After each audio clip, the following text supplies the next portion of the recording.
That's about it.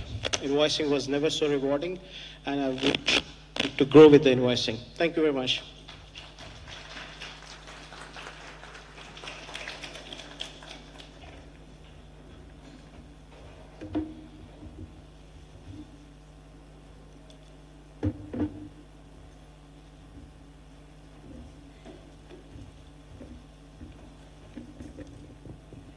So invoice is the backbone of accounting, and accounting is the backbone of business. That seems to be my takeaway from this talk, because it has suddenly opened up the entire metaverse with a very distinct clarity of how this fintech is actually working and the kind of impact that it already has on the market. I now request Asim Chauhan, Senior Vice President, Morgan Stanley, USA. He's not here? Okay, sorry. So,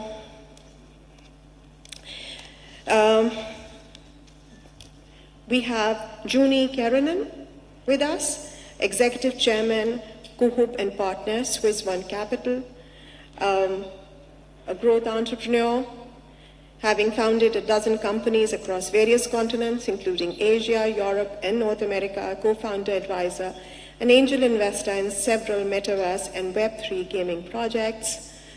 Over to you, Jouni.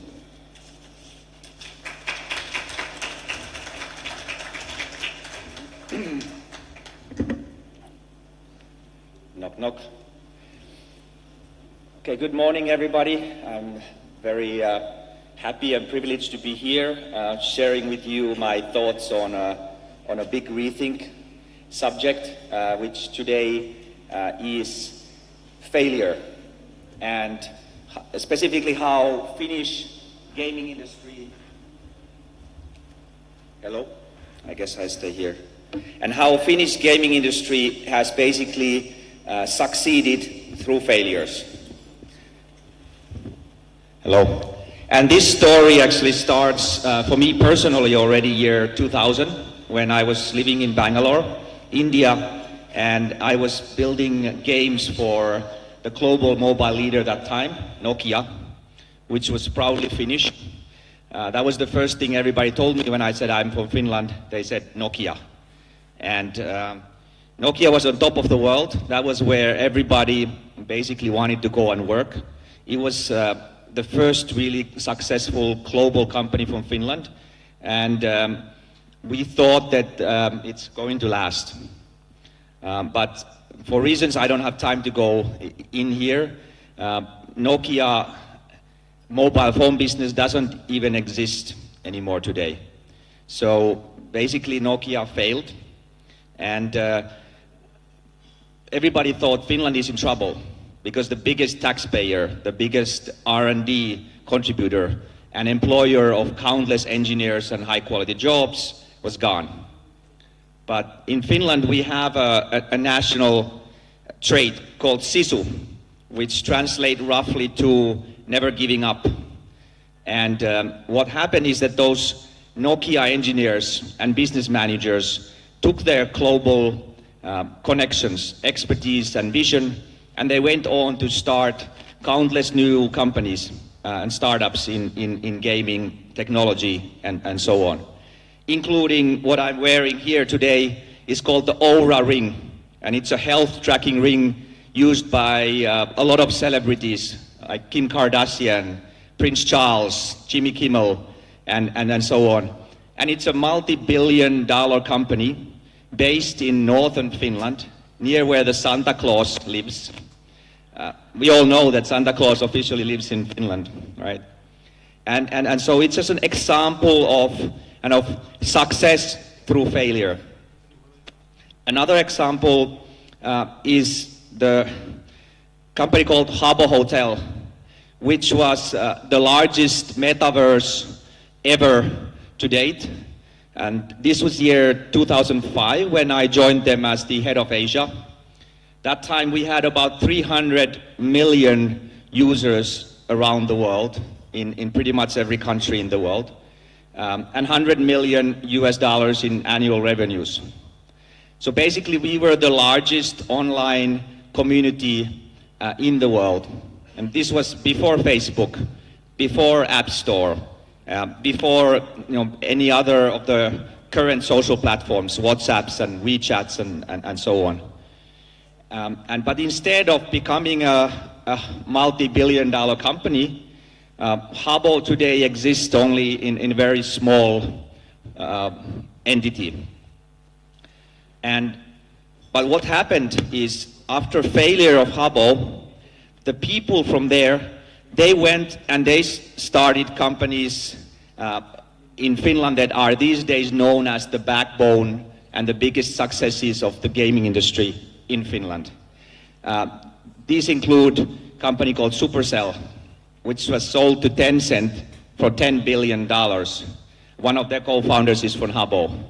Another one is called Small Giant, was sold to Zynga for over $1 billion. Next Games was sold to Netflix. It's their main gaming company now in Finland, and so on and so forth. So basically, thanks to the early success and later the failure of Habbo, there is a really strong gaming industry in Finland. And even closer to home, I started a company after coming back from China, where we had the largest coloring app in the world called Recolor. And that was is a really cool coloring community where people can color images and then share them and get likes and followers, just like Instagram or Pinterest.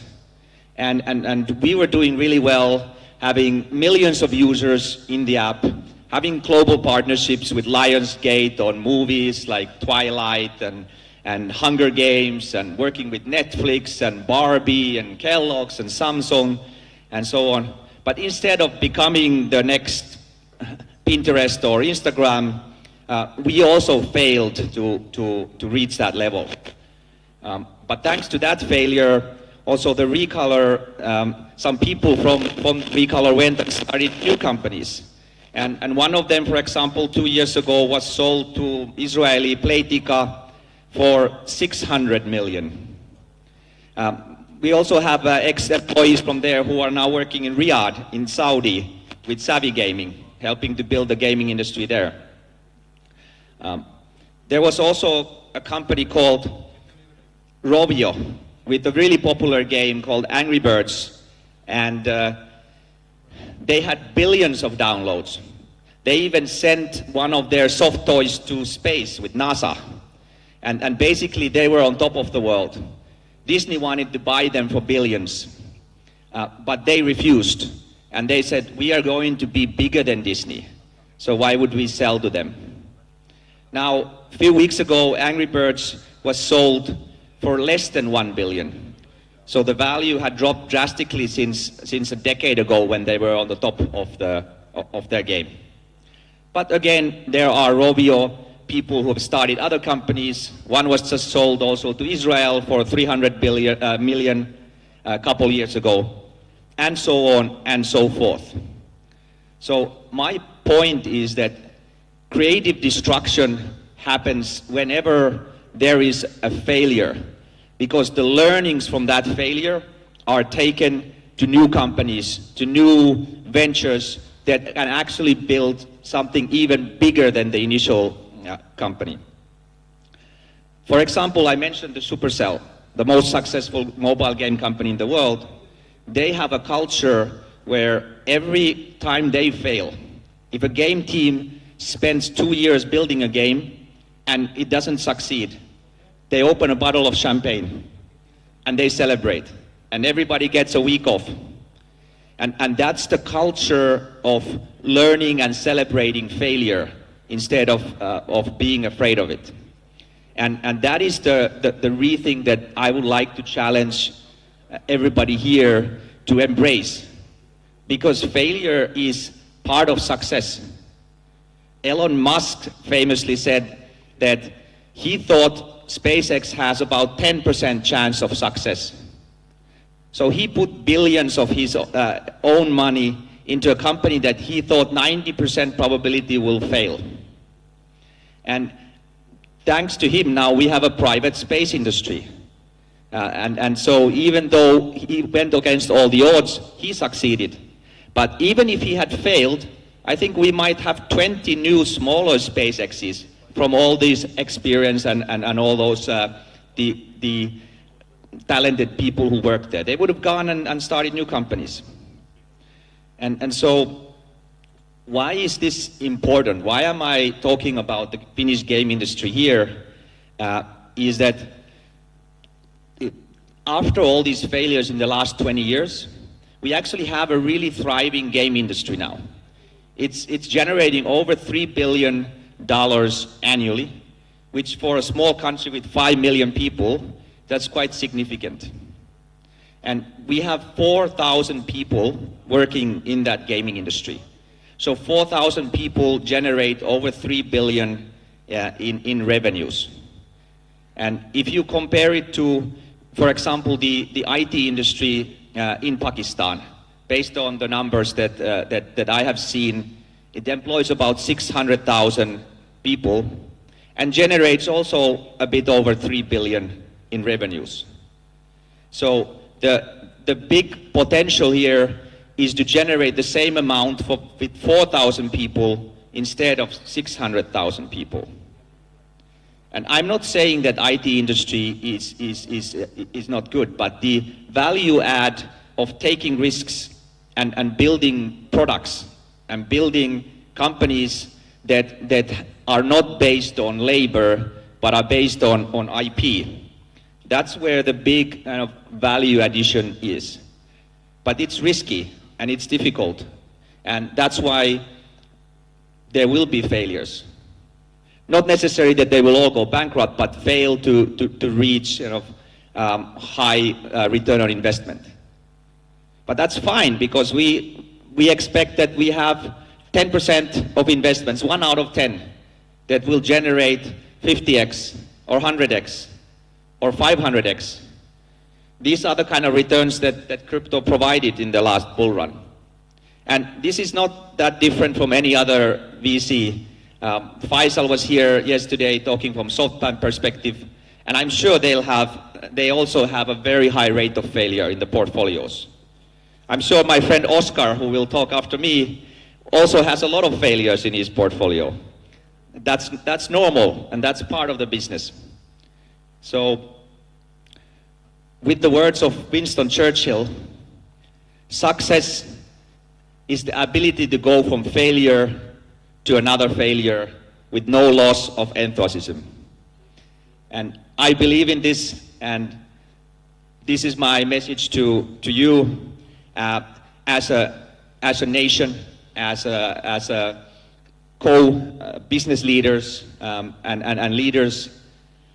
Let's go out there, let's take risks, and let's fail, because it will lead to eventual success of a nation, industry, and individuals as well. Thank you.